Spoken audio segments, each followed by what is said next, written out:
Hello, I'm Delane Lang, and I'm going to show you how to paint faces today. I've been asked by many people to present a simple but clear way to paint a face. This is the finished product of the project that we'll be doing today. This has been antiqued with burnt umber. This is the way the piece looks when it's finished before it has a coat of varnish and then the burnt umber oil is applied. See how rich and clear the colors are. I'm going to begin by base coating this circle with Williamsburg blue. This is just one coat of color, the DecoArt Americana. It covers well, looks good, it's great. So I'm going to, first of all, tape the pattern onto the area that I feel, looks the best. I've placed this a little low because I intend to have a border around it. I put the pattern on, tape the pattern on, and then I'm going to take a little bit of graphite paper and placing the chalky side down. You know, graphite paper can be used again and again. So I'm going to place this underneath the tracing paper, and using a stylus or an old ballpoint pen that doesn't have any ink in it anymore, I'm going to go around each one of these tracing lines until I've completed the pattern. I'm just going to be painting the large shapes. This is the way it looks. After I've painted these large shapes and put a, floated a little white color here, I've used baby pink here, mocha on the face, and sable brown on the hair, on, the top. I've also banded this piece of wood with blueberry. Then I'm going to reapply the pattern, which I did, and put the features in. I'm going to paint the eyeballs white, the whole eye sockets. That number one, that tells me when I have, no matter how carefully you trace the pattern, sometimes one eye gets a little higher than the other or a little larger. So by painting these ovals white, I'll be able to see, the placement of the eyes, and I won't lose the area that I need, when I start floating this color. I'll be able to keep tabs on where those eyeballs are going to be. So I look at this, look at it this way first, looks pretty good. Then I'll turn it upside down because one eye judges the distance and one eye judges the size, and I can make sure that they're both about the same size. Just a minute. There we go. I'll look at it. I'm going to turn it upside down and look at it. Still looks okay, so I can go ahead. The next thing that I would like to do is to use the same small round brush and a little bit of russet. I like russet real well because when I thin it down, I still carry a lot of pigment. And that's a big problem when you start to thin the paint down thin enough so that it makes a tiny line, you lose the pigment and you can't see the line anyway. That's why I like this particular color. I'm going to go back now and outline the features. So again, I will have those features even if I happen to get the color a little bit, the floats a little bit off. I'm going to carefully outline that eye, and I give it a little eyelid. Little eyelids on both sides.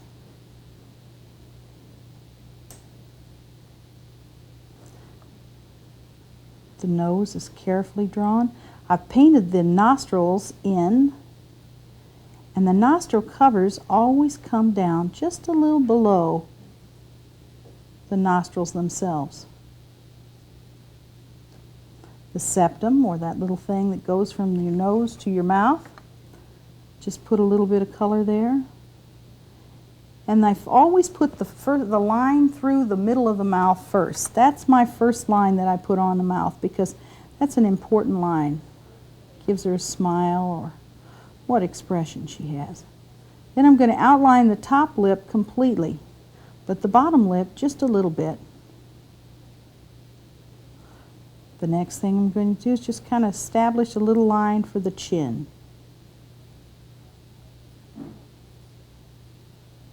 And with that completed, I can go ahead and begin with the shading. Going to change to a large flat brush, and I like to use the largest brush that I can handle comfortably. And in this particular case, this is a 16. Going to get out a little bit of burnt sienna. And a little bit of gooseberry. And a little bit of Williamsburg blue.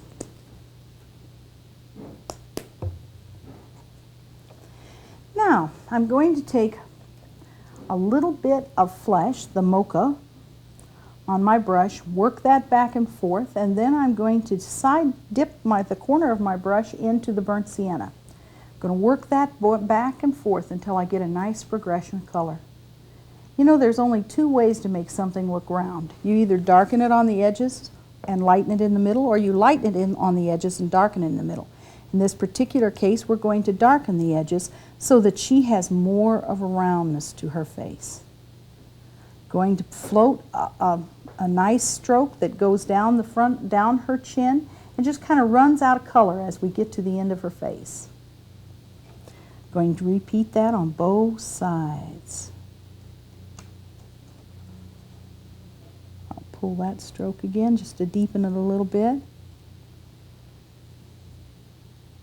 And go over this several times. I use my fingers a lot to paint. Then next I'm going to come a little bit down underneath her chin. A little bit underneath her bottom lip, on the septum with the hard edge of the float down. Then I'm going to come in and skip about 1/16 of an inch, and I'm going to put a little bit of color on the middle of her nose. Everyone has a ball on the end of their nose, and some people it's just a little more predominant than others. Then I'm going to take and float a little bit of this color on each one of the nostril covers on the outside. That kind of sets the nose away from the face just a little bit. Again, I use my finger. Now I'm going to come up, and these areas right in the bridge of the nose, I want to define by putting a little bit of dark color. Slip a little bit there. Now I'm going to clean my brush and come back in with a little bit of the Williamsburg blue, just a tiny bit. And it's just on one corner of my brush. I'm going to work it back and forth until I get that nicely progressed from color to water. And I'm going to put a little bit of color above each one of her eyes. Softly. I use this color no matter what color eyes I'm painting, because I think of it more as a little shading. It gives her eyes sockets of definition, and it gives her a little more charm. You know, the acrylics are rather limiting in the depth that you can achieve. I'm going to put a little bit of color over that. I've got a little too much. Soften that down. And at the same time, I'm going to think of the negative space. That's the space between her eyes, this space on her nose. I'm going to let that sit for just a minute, and I'm going to show you what we're going to do for the next step. Sorry. I'm going to apply the light color. You know, on little children, many times they have more light on their face than they do shadows. So I'm going to put these different areas of light on her face. Sometimes you can start with dead white, or you can put a little bit of mocha on your brush, and then dip the corner of the brush into the white like this. Work it back and forth again on the palette so that it's pretty light. And I'm going to come right underneath her eye, right like this. Soften that float. Here it is on the other side. I just pull that right out into her hair. I can take care of that in a little bit. Then I'm going to look at the line that comes down through the middle of her nose and right on top of the ball that we mentioned before. Then a little on each nostril cover.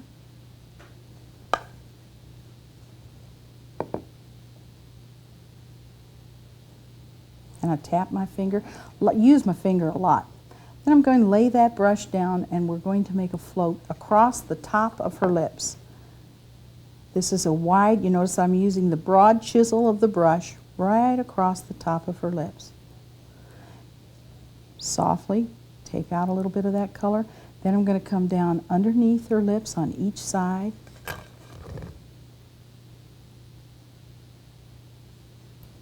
And I'm going to finish with a little bit of light on the bottom of her chin.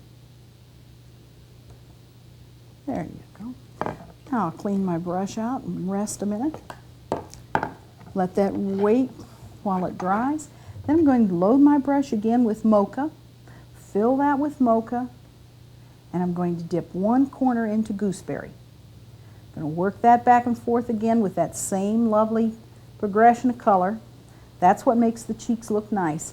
You know, if the cheeks are streaked when I paint them this way, that means that either my paint is too thin, or the color hasn't been distributed properly, or you know, just didn't paint it quite right.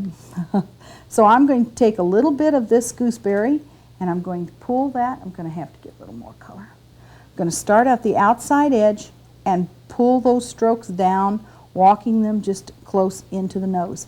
If I get them much below the corner of her mouth, she'll have hanging cheeks. We don't want that. So I'm going to come back, repeat the process on the other side by turning my brush over and walking it slowly into the nose. Then I'm going to take the same color, which is the mix of the gooseberry and the flesh, and I'm going to just kind of clean out my brush in her lips. Just base coat those with this nice peachy pink.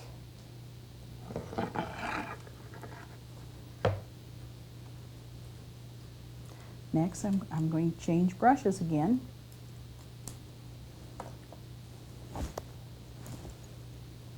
This time I'm going to use a little baby blue. And I'm going to paint her eyeballs with baby blue. I've already painted the eye sockets white. I'll come back and paint those. It's better if the eyeballs are just a little bit too big than a little bit too small. So if you've got thoughts about one way or another, let's do them just a little bit too big. I think while I'm at this, I'm going to clean up the whites of her eyes a little bit where I floated color over.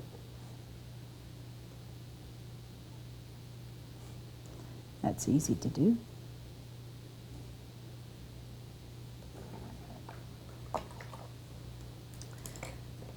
Keep changing brushes back and forth, but now I have I'm going to switch back to a small flat brush again. Wait for just a moment to let this color sit, and then I'm going to come into some blueberry. This is beautiful color. Nice intense blue. I'm going to dip one corner of my brush into the color, work it back and forth, and then I'm going to float a little bit of dark along the top of each one of her eyes. This is the shadow that the eyelid casts on her eyeball.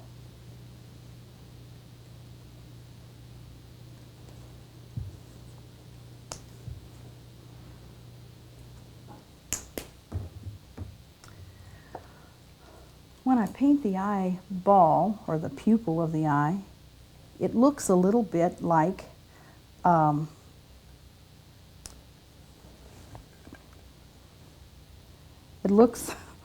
this is going to look a little like putting eyeshadow on. First thing I'm going to do is to place a line right above her eye, on each eye, and then I'm going to hang the pupil from that. It's very important that the pupil be right in the middle of the iris. Now, it doesn't have to be right in the middle of the eye. It has to be right in the middle of the colored part of the eye. And if that isn't quite so, then I will enlarge or reduce the line that I'd paint around the pupil, the colored part of the eye, so that it will be even. That way she'll look better. Okay, and I'm going to make one little eyelash that comes straight up on both eyes. And all of those little eyelashes from that eye are going to pull out to the side of her face. And some of those eyelashes are going to be different lengths. They don't all grow at the same time. Then the other eyelashes are going to aim the other way. I might put just a few eyelashes underneath her eye, just a few, and those are always curved.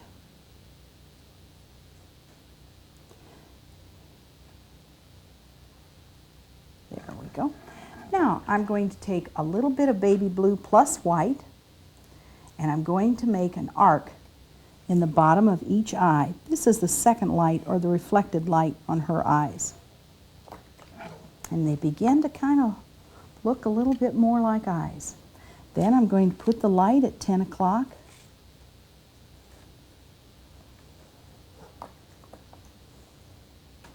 And I'm going to reestablish that russet line that we put on initially.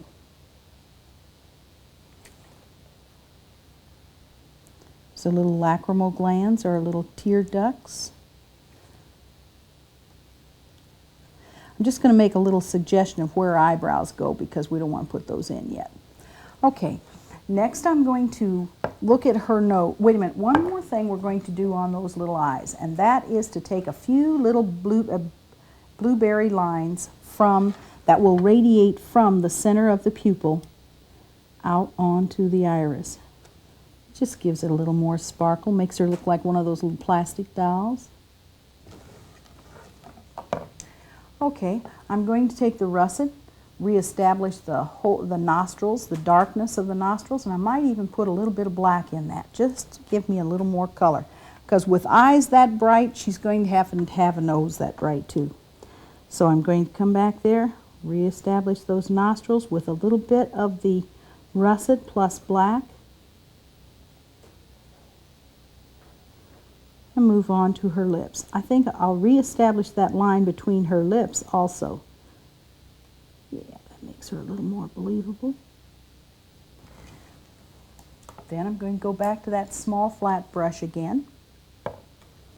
And this time, remember before we used a little bit of gooseberry plus flesh.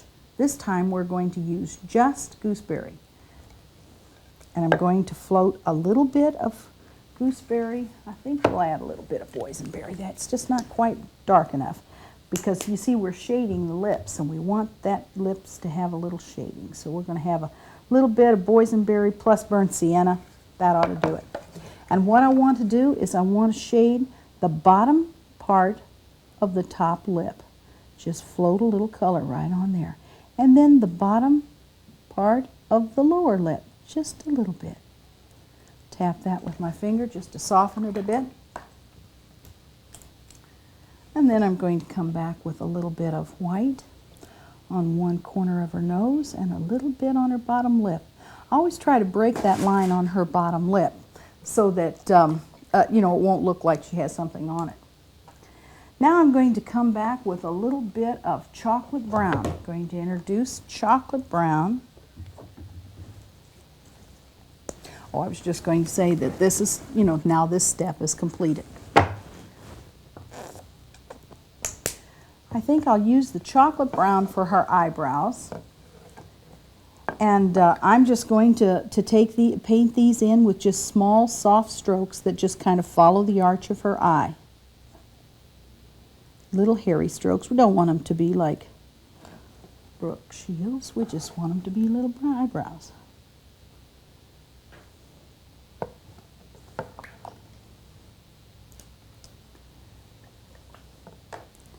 When I shade these bows, I'll just come back. These are supposed to be tied behind her head. And I'm just going to come back and just kind of at the base of each one of these bows, just float a little bit of color. This is the boysenberry. Isn't this a beautiful color?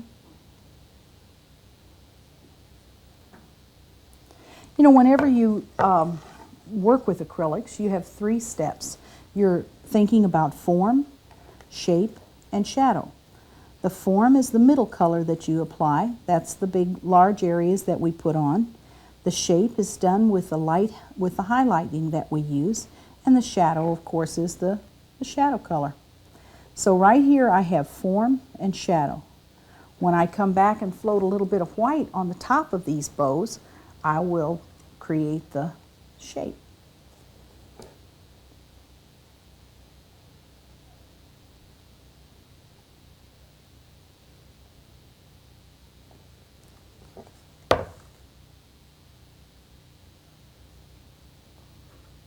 There we go. That's just about finished.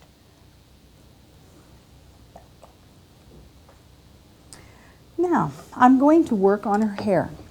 And I want to take a little bit of, you know, I'm going to use the same brush that I've used before, but I'm going to really dry this brush out. because I want to lose the chisel. You know, I want it to look kind of floppy on the end there. And I'm going to start with a little bit of the dark chocolate. Many times people overwork hair. Hair isn't a big problem. It should be done quickly. Think about it before you do it, and then just do it. Let it happen. What I'm going to do is start with at the base of her bangs, and I'm just going to dry brush these strokes. And you notice my brush is almost perpendicular to this board. That makes it much easier to do. I'm going to pull that up like that. Any place that her hair is crimped tight, like here behind her ears, that's also going to be dark too. Then I'm going to make a little dot right there because that's the top of her bangs, and I'm going to pull a little darkness here, and then right up here is her part, and I'm going to pull a little bit of darkness on each side of her part. Okay, she's beginning to look a little hairy. I never use white on a brown-haired person's hair, you know, to begin with, because it makes the hair look gray. So I have sable brown based on this hair, and I've picked up some mocha, our flesh color, and I'm going to dry brush a little stroke and almost like a little halo around this little girl's head to create the roundness that we need for her silky clean hair. And if I don't get quite enough contrast, which I don't have there, I'm not going to wash my brush. I'm just going to wipe it out a little bit, and then I'm going to come back with the white. Now, it's okay to use the white now because I have the base of the flesh to begin with so that it won't turn the hair gray. And I'm just going to come along there and just put a little bit of light on there.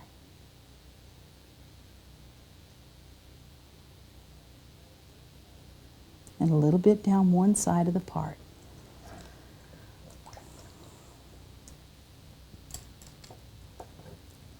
Next, I'm going to put a few little strokes on her collar. They begin thick, get in thin, just like 3 little snakes. Then I'm going to come back. I'm going to take little strokes. You know, you can build up lace, beautiful lace, very simply, just by taking it step at a time. See, when this finishes, it looks very complex, but when you just do it one step at a time, it's really not too difficult. After I've done those little strokes, then I'm going to come back with the cross-hatching look.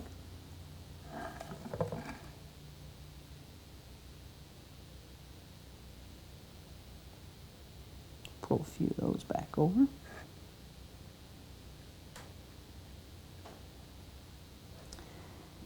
And then I'm going to finish with some little comma strokes. They're just little short strokes. And we'll come down the side of each one of those little white things. You know, this border is done by putting a little bit of dark green out. And just, I don't measure this because this is a hand-painted piece. I just take a little bit of color on my natural sponge, and I just sponge once across, once at the top, once at the bottom. If these aren't quite even, it's no great loss because, like I said, this is hand painted. This isn't supposed to be from the factory. So I just kind of get a little sporadic spots of these color. Then I'm going to take the wrong end of my brush and a little boysenberry, give myself a few roses.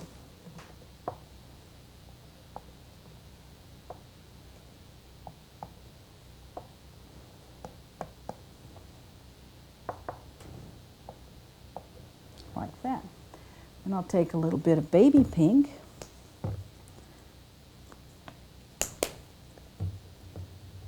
Do the same thing, only with a smaller brush because I want smaller dots this time.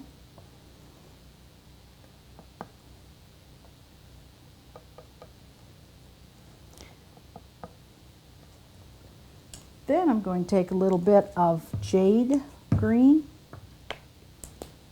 I'm going to put that on a round brush. And I'm going to band between each one of these groups of flowers. And another reason I put these little groups of flowers on there is if I don't get that border quite straight, it looks great. The little band between the bunches of flowers covers a multitude of sins. And I think I'll put a few little leaves on here too.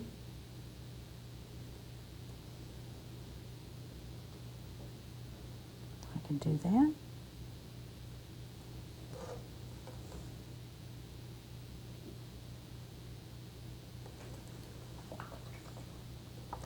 I'll put a few black ones on just to kind of add a little dimension.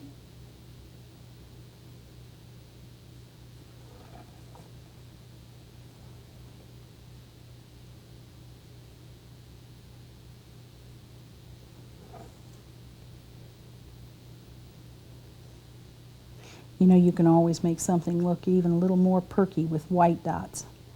So I always save those white dots for last because I figure that's just got to do good work. It lightens the things up, makes them look better. So I put a little bit, you know, I have the 2 shades of pink. Now I'm going to come back with the white.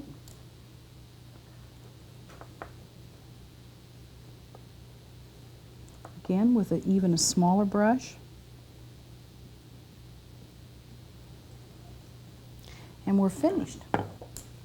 I can take another look at this, see if maybe I need a little bit of chocolate brown just to outline the outside edge of her hair. Because when I know I'm going to antique this, and so I have to make sure there's good contrast. You know, if the colors seem a little bright to you, that's why. I need a lot of contrast before I put that antiquing on.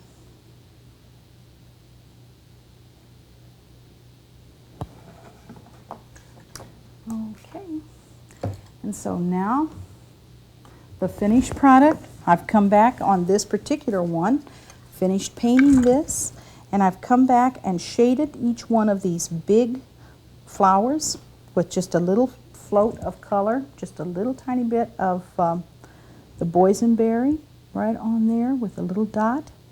And I've come back with a little bit of a sable brown plus white and made a little flyaway curls right here on her hair.